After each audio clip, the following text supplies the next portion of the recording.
begin. What the idea behind this is, given all the remote work that's going on and what we've discovered about being able to communicate via Zoom and other, what we want to do is also use this to help CEOs who generally have 136 things on their mind all the time to pick out an idea like what we picked out today was, get a grip on your business so it doesn't have a grip on you, and to talk about how we have dealt with all of these things that grip CEOs' minds all the time. So this is the topic we're going to talk about today. And what we want to do is foster collaboration as much as we can. We have a couple of students on and maybe another one coming. And so just a ground rule for us. We're going to start off with taking some time to do some introductions.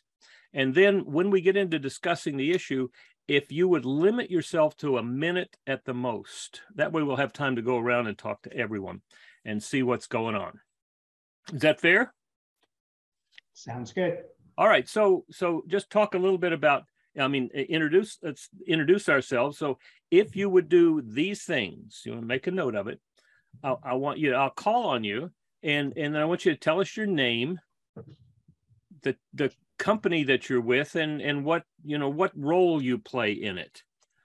Could be you give us a title, but that doesn't always help us. So maybe a couple of words about what you actually do in your business, where you're from, and then one or two things about either yourself or your family that that we wouldn't know about that would help us to remember who you are. All right. Now, we're all from San Diego here today, right? I think all so. Right. Excellent. All right. So let's start. Bob, would you start for us? Sure. Happy to do so. Hi, everyone. I'm Bob Dustar. I'm with a company called Pangea Technologies. We're about a year-old fintech startup in the AI space. I'm a chief revenue officer and also a co-founder. And I live up in the North County. We're in the Del Sur area. I'm up here with my wife, Marjan, and we've got twins, Cyrus and Sophia, who are 10 years old. And happy to be with you today. Excellent. Hashid. Yeah, absolutely. So my name is Hashid Madavipur, and I'm a CEO at Prancer, a cloud security startup. We are focusing on bringing everything security to the cloud and be able to build a cloud attack-ready solution as fast as possible with like minimum investment and minimum expenses from the company. So we established 2019, and it's been like 3-4 years working with different clients, both in San Diego and across the US. And yeah, I'm also living in San Diego, the South Escondido area, and happy to be here. Good. Slava. Yes, hello. Slava Kristic, Tatida. We do custom software development, pretty much outsourcing, onshore, offshore, nearshore, globally. About 10 years in business. Always been in San Diego, technical background. I'm a CEO, CTO, founder. Just wearing too many hats over there. Also live near Del Mar Heights in beach, Pacific Ranch Highlands, whatever. Our office here in Miramar, Near Mesa area, small office, but I'm glad to be here. Thank you for the invitation. Give us a couple of things, Slava, that about unique things about you or your family. Unique. Well, I'm originally from Ukraine. Yes, my family is still there. A lot of our developers still in Ukraine. Ooh. And my wife is Russian, so. Oh my goodness! And we do have a son who just graduated at Cathedral High School, and he gonna go to Brown. So that's excellent. A little bit about me, and I like to play soccer. All right. All right. Hashid, did we get anything to you about how unique things about you and your family? Yeah, absolutely. So I have 2 kids. One is almost 2 year old, like in a month, July, and the second one is like 4 months. So also family very busy. It's like crazy, you know, everything happening. And yeah, originally I'm from Iran, and those are the like very high level stuff. Excellent. Excellent. Bob, a couple of unique things about you and your family. Oh, let me think. I'm also Persian, like Farshid as well. I think I mentioned we've got twins that are 10 years old, and so they keep us busy and hopping around. I'm somewhat new to the entrepreneurial game. I've spent most of my career working for very large companies like Cisco and Salesforce and Microsoft. So my role now is kind of a new thing for me to be entrepreneurial and getting into the startup game. So excited to do that, and just a nice, refreshing change of pace for me. Excellent. Yeah. All right, Jason, tell us a little bit about you. Yeah, I am probably the only person here that's not based in San Diego. I guess me and Ryan. I am in Colorado. I have a few employees, and my business primarily, you know, we put on roundtables like this for companies. We had another one this morning where we had, you know, chief information security officers of billion-dollar companies talking about how to manage API security. So, you know, there's lots of, you know, different topics that we bring to the table, and, you know, Will had an interesting view on things and figured we get a group together. One unique thing about me is I am number 6 of 11 kids in my family. Whoa. And Ryan, who's also here, who he won't be able to chime in because he's taking care of some of my nieces and nephews, but he's the next one after me, so he's number 7 out of 11. So yeah, and I have a son. His name's Jason Jr., and he's 15 months old. All right. All right. Now we get to talk to the students. So, Gwen, tell us. Hi, everyone. My name is Gwen. It's nice to meet all of you. Right now, I am a junior at San Diego State. I'm majoring in business management with a minor in Spanish. And I'm pretty involved with all of the entrepreneurship programs on campus. So we have something called the Lavin Entrepreneur Program. So I just applied and got accepted to that. And I also work as a programs coordinator for the Lavin Center. And I will be the incoming president of Entrepreneur Society. So very involved in that way in entrepreneurship. And I'm originally from Connecticut, though. So I'm from the East Coast. Okay. And Gwen? Oh, hi. So I'm Sylvia. I'm from here, like San Diego. Sylvia. It's okay. I figured. So again, so my name's Sylvia. I'm from here, from San Diego. I originally lived in TJ, like my early childhood, but I am American. I was born here. Basically, I work here at the Lavin Entrepreneurship Center. I was originally hired on last year as the graphic designer. I'm a graphic design student, so I have a little bit of a different background on how I came into entrepreneurship. It's all because of this job. And from there, I asked to join the Lavin Entrepreneur Program. Like a semester late, I was let in, so I'm also a student in the program. And now I'm like transitioning out of my graphic design position here and transitioning into events coordinator / creative supervisor. So I'll be supervising the graphic designer, which is interesting. And I'm also a graphic designer at a startup called Bezel. So I'm very much involved in the entrepreneur community. Oh, and one more thing, I am basically coordinating a large event for San Diego Design Week. Awesome. All right. And Anna, you got what we're doing. Welcome. what your name, the company, your role at the company, where you're from, and then one or two unique things about you and your family. Hi, everyone. Thank you so much for inviting me. I'm from Hungary. My name is Anna Skultéti. I'm also part of the Loving Entrepreneurship Center. I was also part of the Zone Innovation Center. I'm an executive assistant at the center as well, not just a student. I have had a couple of entrepreneurial journey that failed. For example, I tried to make a cleaning tool for hairbrushes.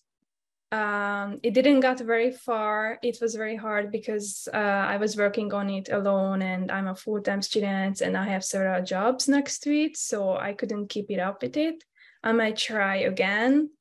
Now I apply to the RAC Innovation Lab that is directed by Tanya Hertz.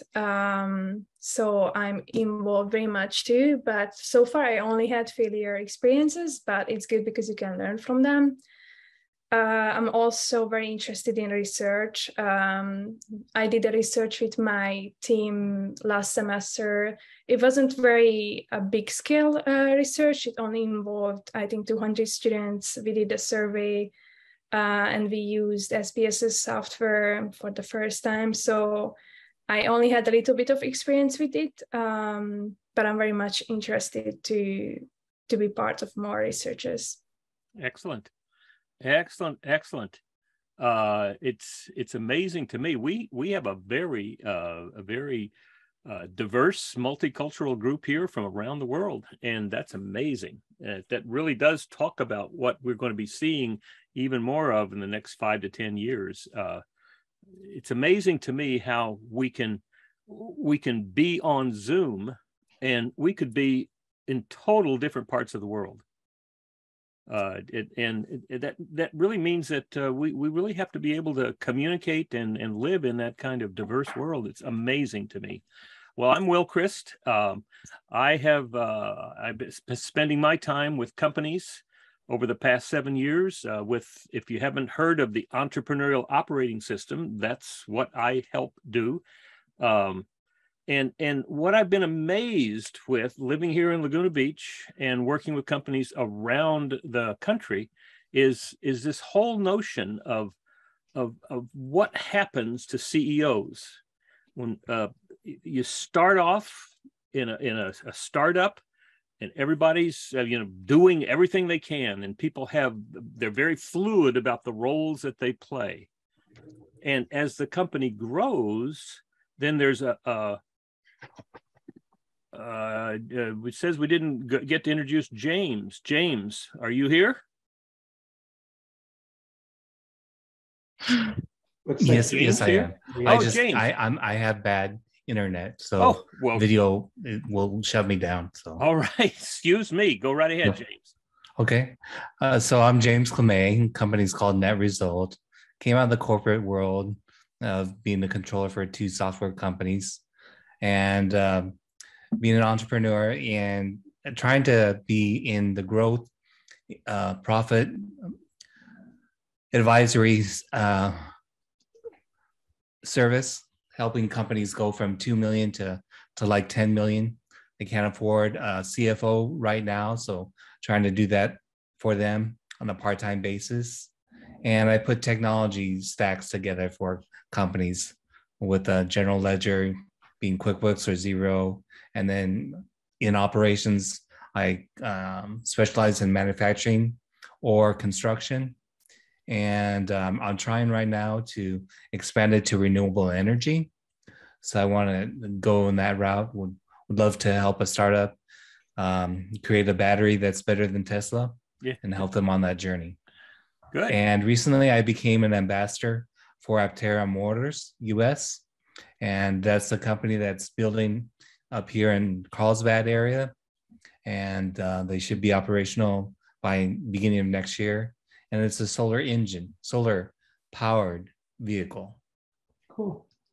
Amazing. And I'm from I was born in Idaho, but I lived most of my life now here in San Diego, and half Japanese for diversity. There we are. There we are. All right. Well, as I was saying, I've spent the last 28 years here in Laguna Beach. I grew up in South Texas. We spent time in Western Massachusetts as a family, but we are here. And one of the unique things about me, you can see back there behind me, I'm a painter. And so I enjoy painting. That's one of the things I love doing, but that's some of my paintings back there. And one of my clients about 6 months ago, while we're doing online training, wanted to see more of my paintings. And he said, has anybody ever asked you to do a commission? And I said, no, this is a hobby, right? And he said, well, I'd like to buy 2 of them. And he did.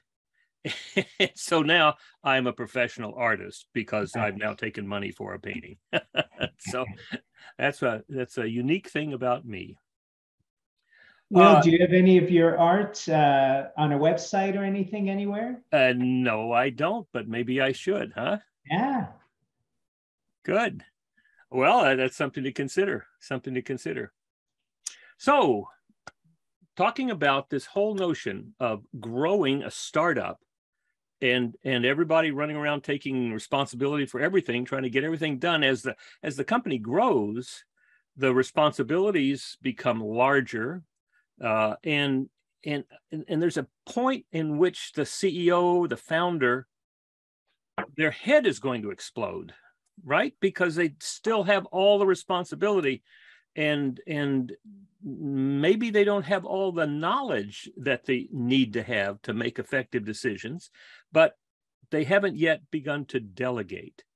And so that's one of the things I wanted to talk about, is how that startup begins to move. Likewise, companies that have been going for a while, if they're using an operating system for the business, and sometimes it's a kind of an unconscious operating system, but if they're using an operating system for the business, like many of my clients, where the CEO or the owner is the one who makes all the decisions, then their head feels like it's going to explode every day. And so this grip that the business has on the leadership can often be the largest obstacle to growth.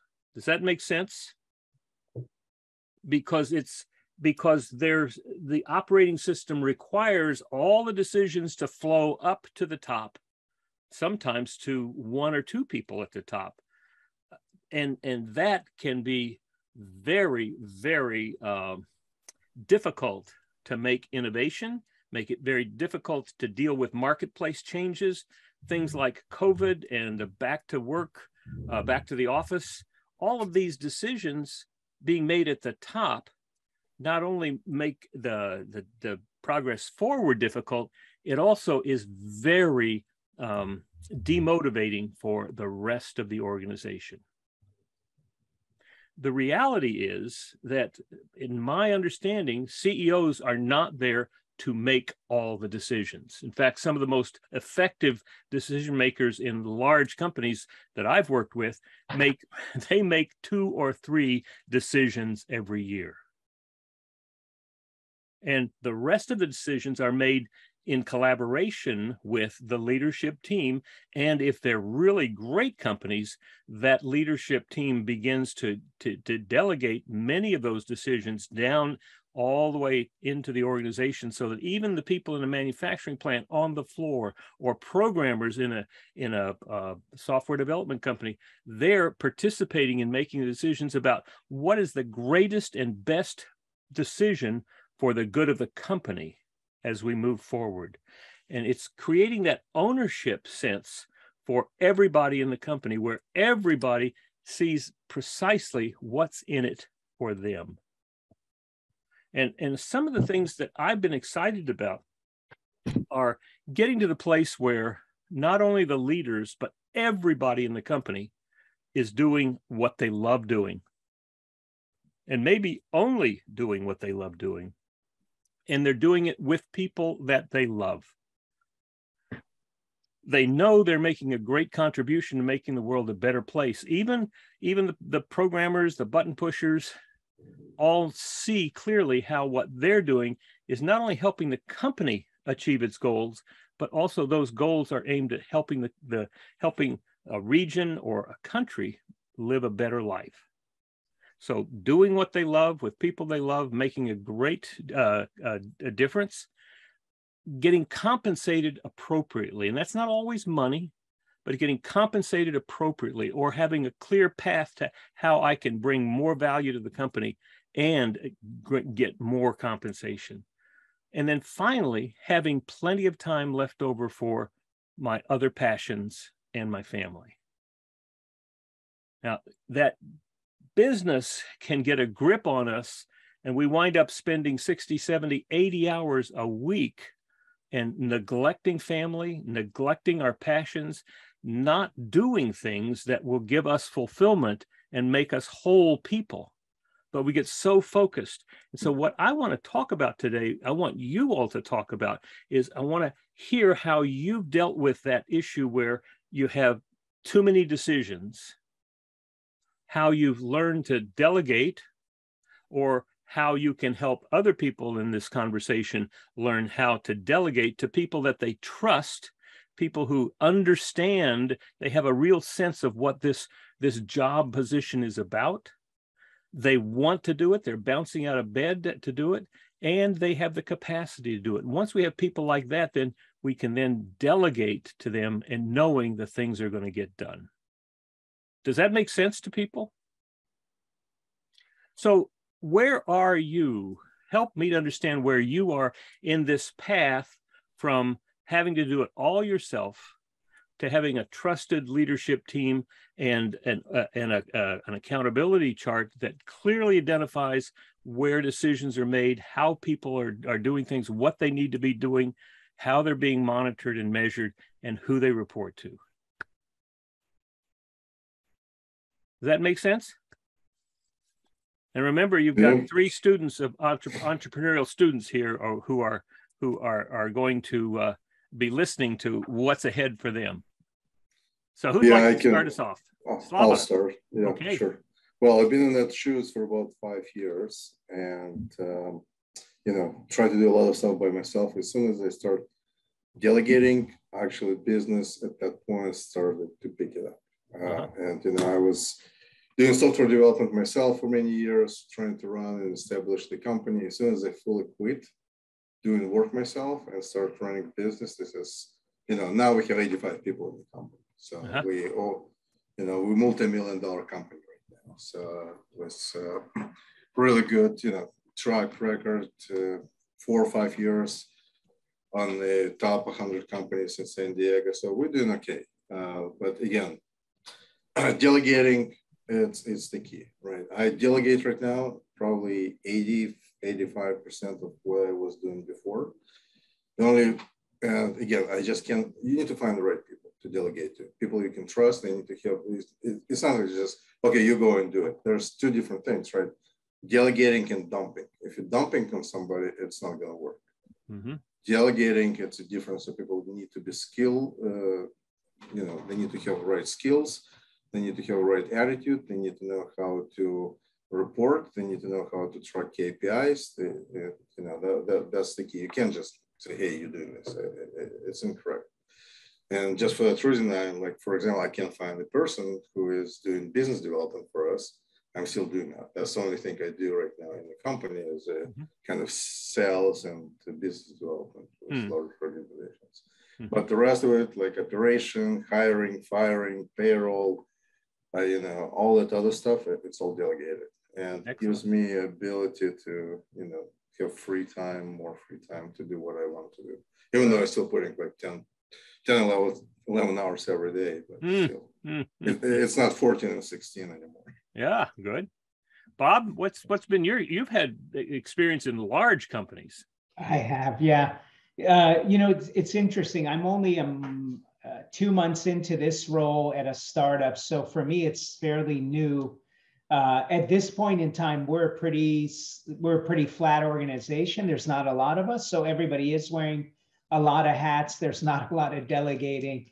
having come from very large organizations, you know, we had lots of people, lots of resources, matrix organization. So you do end up doing quite a bit of delegating and having lots of people to spread the effort across. So I think what I'm learning in this experience at a startup is until we have the funding and the resources to have people in place, it's just not realistic to do a lot of delegation.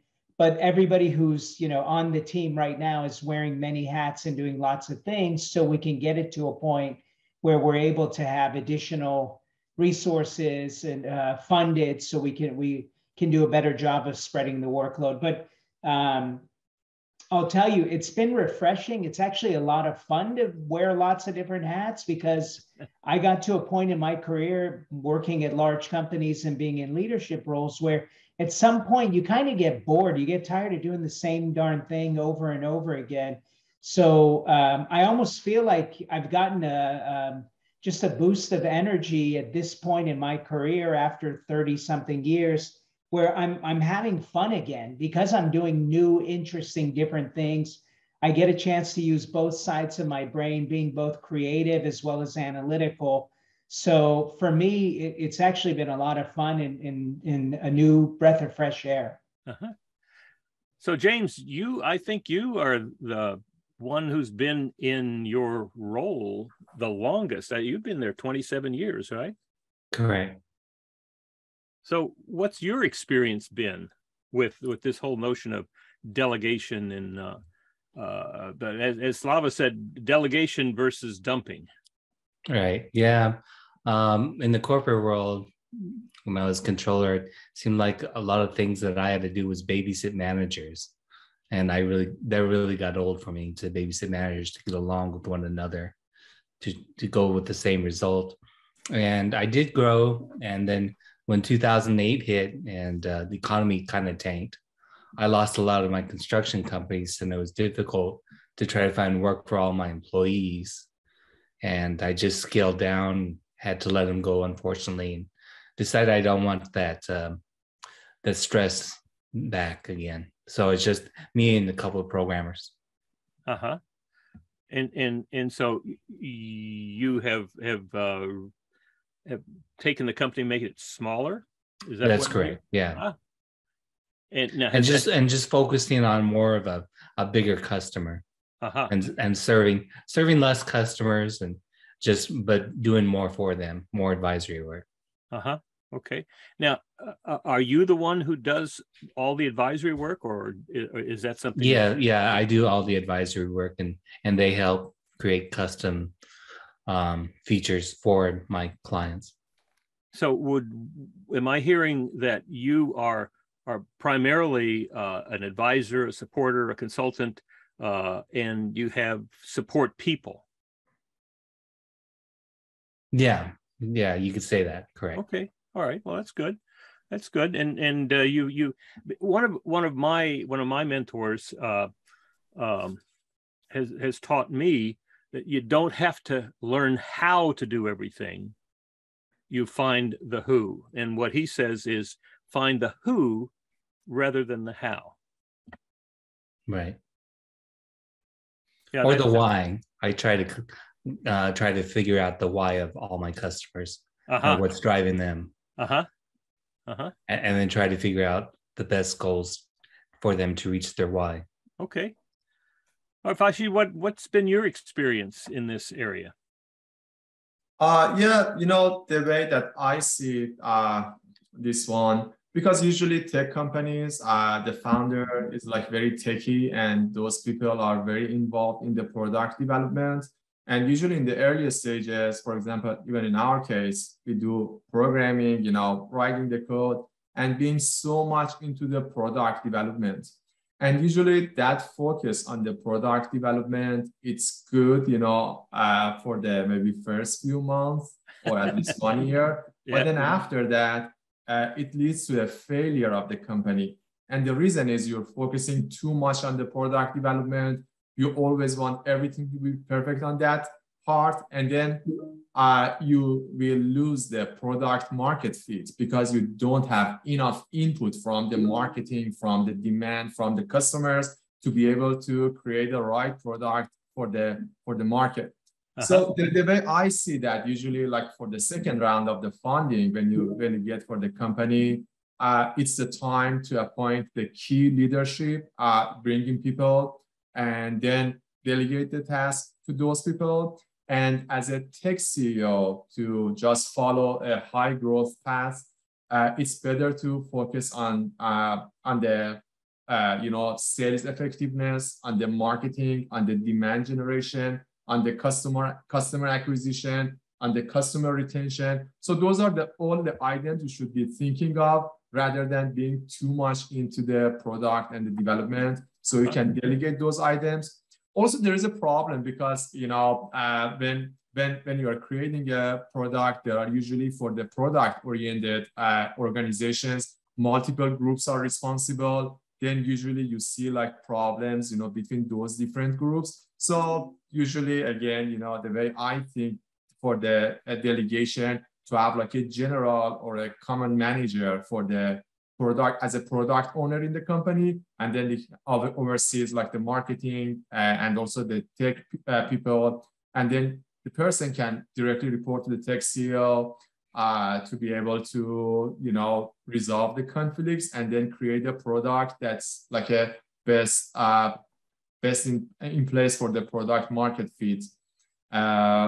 So yeah, that's the way I can see this appointments and delegations in the company. Well, all right. So when talking about those conflicts, why are the conflicts there? What is your conclusion about why the conflicts are there?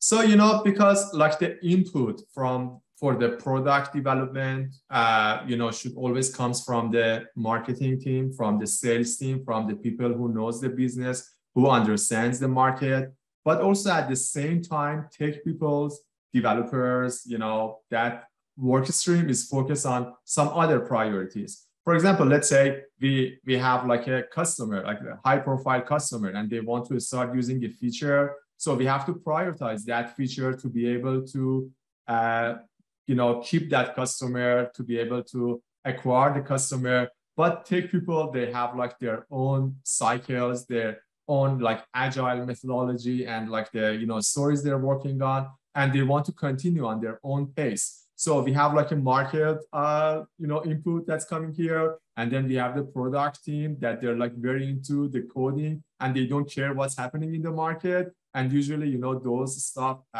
make some conflicts in the team. And like a manager that can, understand the overall success of the business should be able to prioritize and resolve those issues. And that's the reason usually in companies, we have to, assign and delegate the product owner to a person other than the CEO, because again, the CEO should be focused very on the sales, on the marketing, on the sales effectiveness, on the KPIs in that manner. So those are all the things that the CEO should think of rather than being so much into the product, the details. And that's like, I think number one reason companies fail, the tech companies fail, because like the CEO cannot just detach himself from the development of the product. Right. You know why? Because technical CEO, this is what they know the best. Yeah, that's a problem. And that's why they want to do it. Yeah. Usually, after some time, the tech CEO should change the DNA and become like a more sales-oriented person, or they should resign, and like a business CEO should come in and, grow the company to further stages. So Bob, do you find that in that startup, how many people do you have there? I can't hear you.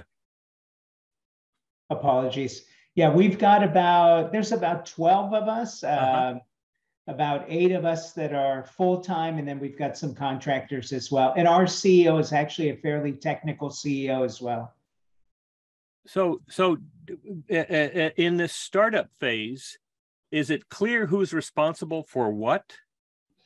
We do have very delineated roles and responsibilities. So that's definitely the case. But I think as you've heard from others here, other founders here, there's still, like our CEO, Aaron, I look after revenue and service and everything else, but I'm pulling Aaron into different things to come help me. He's also keeping an eye on product and the product development. He works closely with our chief risk officer to make sure that we're doing things compliantly, because we're also in a regulated industry as well.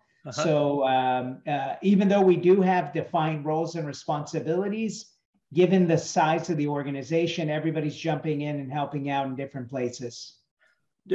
Now, I'm wondering Hashid, what you said, I'm wondering, would you say that everybody is on the same page about the priorities of the company? No. Oh. No, they're on different pages or different sheet of music.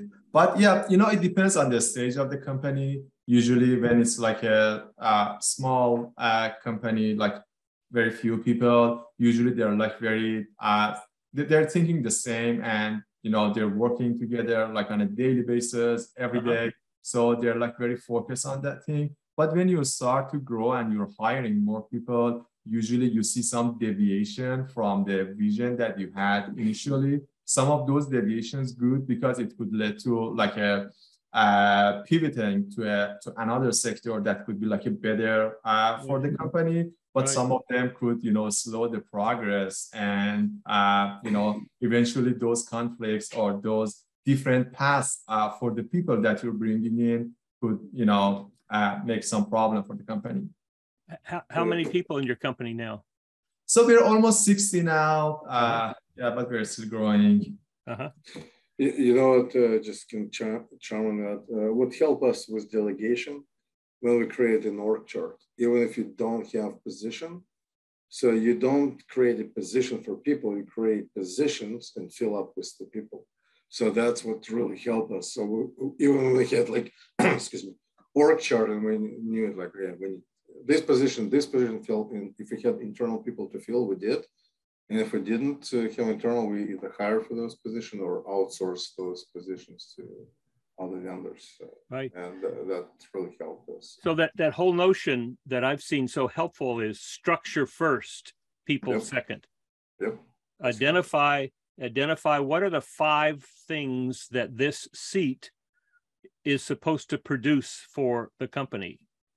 And then finding somebody not to dump it on, but somebody who loves doing that and is great at it, or at least is good at it and likes doing it, and getting really clear about who they report to, and that whole notion of getting an accountability chart so that people know, who do I go to, who's responsible for what, and how do I interact and relate to them.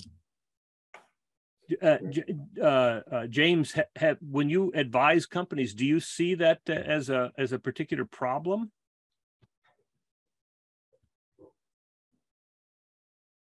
Yes, I do, because the owners are pretty much just working so much and just trying to create volume rather than working on the business. They're working too much in the business. Working in the business rather than on the business. Wow. So would that make sense to you that for the business to make the biggest growth, the fastest growth, the most effective growth, that everybody has to be on the same page about the priorities of the business? Yeah, that's correct. They all have to be on the same page. They all have to have the same goal in mind, mission, purpose, just like Disney. Maybe one of the workers only takes care of taking out the trash, but they notice somebody got hurt, and they'll get that person new clothes for whatever mess they made, because it's along with the purpose of making memories for Disney. Yeah, right. That's being on the same page is, we're here to help people have great memories, to have fun, to be the happiest place on earth. And if we're not on the same page, then things can, Hashid, is that where conflict comes from? So, like on a very high level, for sure, everyone understand what we need to do. And even like if you go like 2, 3 level, and bring on those details, also that's the same thing. But, people thinks differently when they want to execute. And for example, like the Disney example, someone could say, for example, it's like better for the overall vision if I continue doing what I'm doing right now. The other person could say, okay, I have to help. The other person say, okay, something else is like a priority. So the devil is in details, that level, then that's the problem. But in high level, like in the vision, in that level, usually, there is no conflict and everyone on the same page. Yeah. So Bob, how about in your 12-person startup? I don't want you to reveal any discrepancies in your business, but would you say that everybody is on the same page? I do think everybody's on the same page. We're, at this point in this stage in our company life cycle, we're very focused on. We launched about a year ago, and we've been building the product. So right now, everybody is focused on getting the product ready, getting it ready to be beta tested. In my role, I'm 100% focused on finding beta test customers right now, so we can prove out the technology, prove out the solution, also be able to show that we can go sell this in the marketplace. There's a product market fit. People are willing to pay for it, so we can then go secure our Series A funding as well. So I think everybody knows exactly what we need to go get done, and everybody's heading in the same direction. But I think it's easier to do that when you're a small organization, and then also early in stage, because we have very specific things we need to go get accomplished to then be able to move on to the next stage of our development. All right. Well, that's interesting. So you students, Anna and Sylvia and Gwen, what questions do you have? You've been hearing the kind of things that CEOs and in one case CROs on in a startup, what they're experiencing. What kind of questions do you have for us? I have a question for James, I think, because I find what he said interesting. It sounded like you're now very trusting and satisfied with your employees or managers, because you said you have to babysit them. And because of that experience, you don't really try to put the responsibilities on them. Rather, you do all of those things.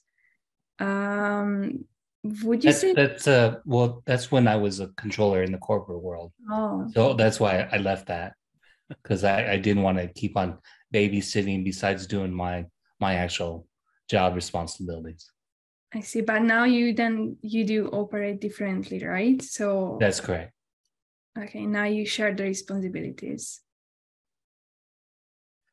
So James, maybe this would be helpful to the students.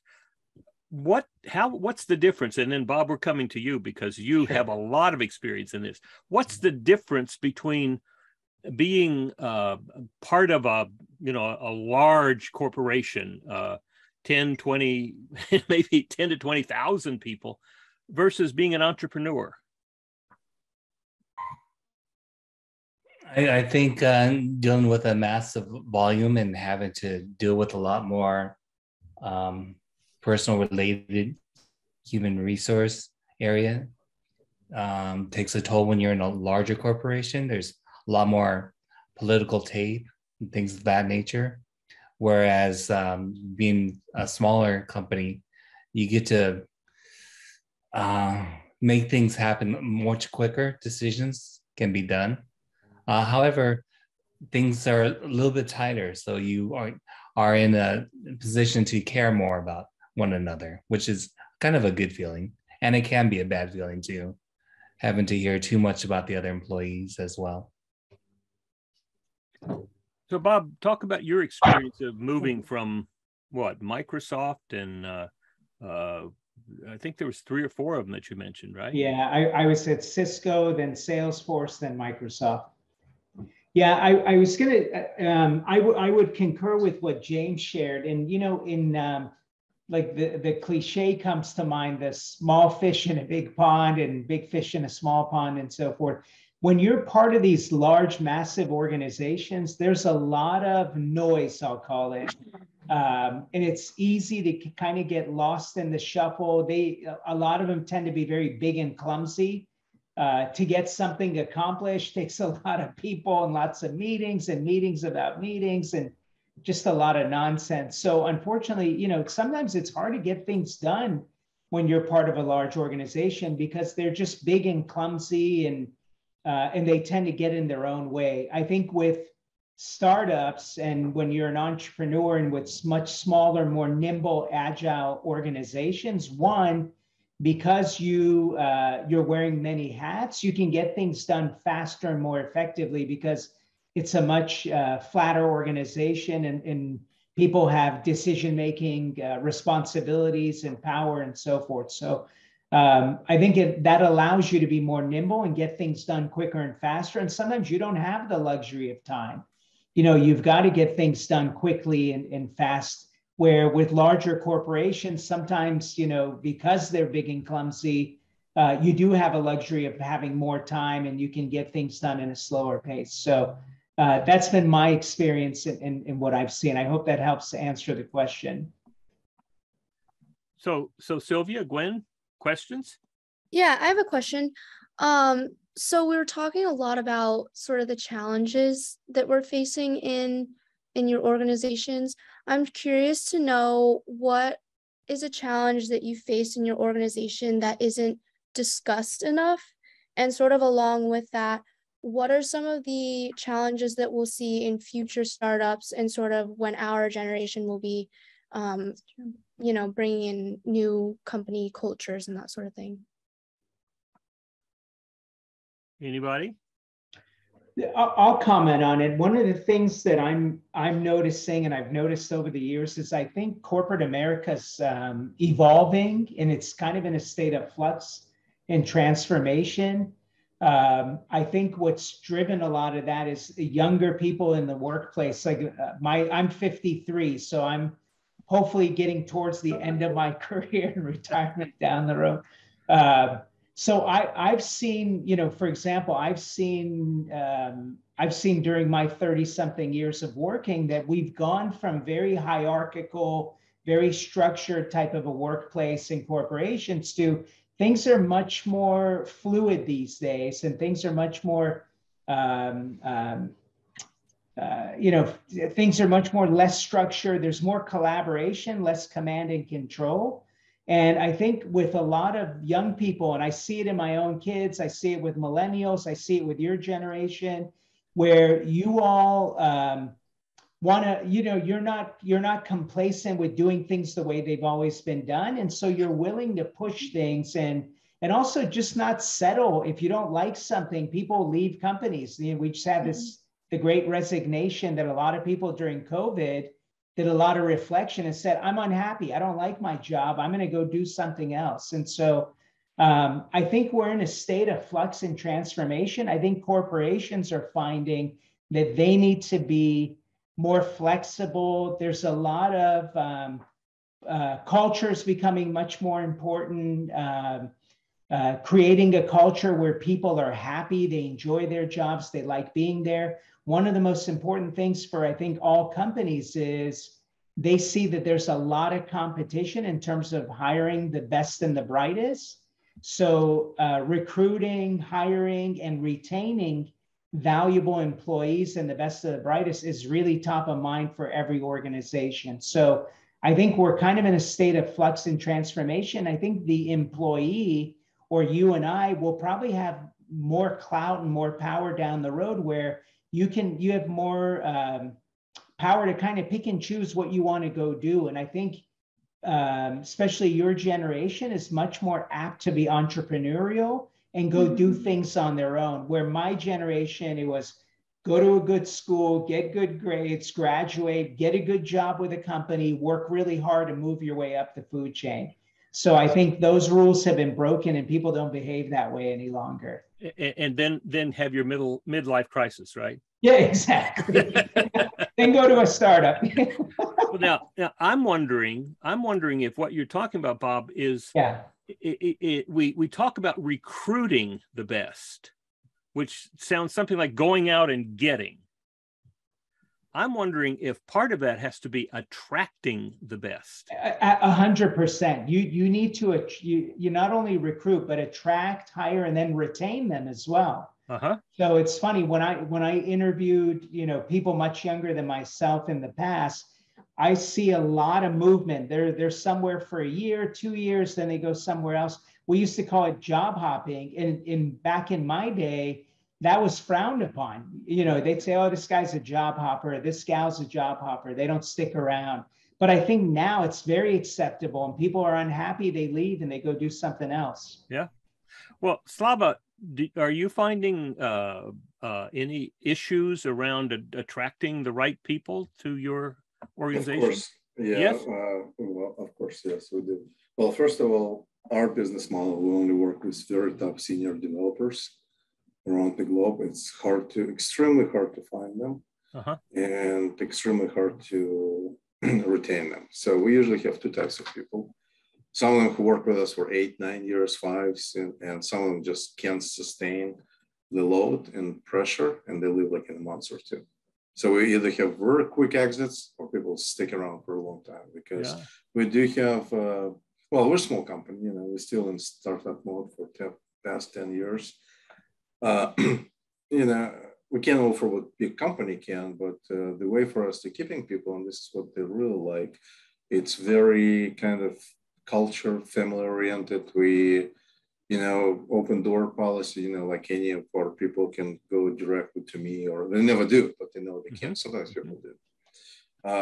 Communication, because right now with COVID, it's helped us a lot, but again, a lot of people feel lonely, and constant communication, video calls is what we do, every other day, like 5-10 minutes, really helps, and we're not talking about work, we're talking about their families, about their problems, about their vacations. So people, you want to put a lot of human touch into your team, build that culture, because yes, salary people do salary hopping, but we usually, we can match if somebody's. So we're not like, we can compete with like Oracle or Microsoft or some other huge companies.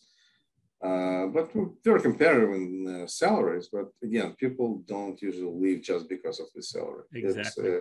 It's the managers. This is how you treat them. We have company meetings where we'll try to reward in front of everybody for good achievements. People really like that. And if somebody is doing not that well, it's one-on-one conversation. Never bring this out to the public. And if we have to talk to somebody who did maybe something wrong, it's always one-on-one, maybe 1-on-2 conversation.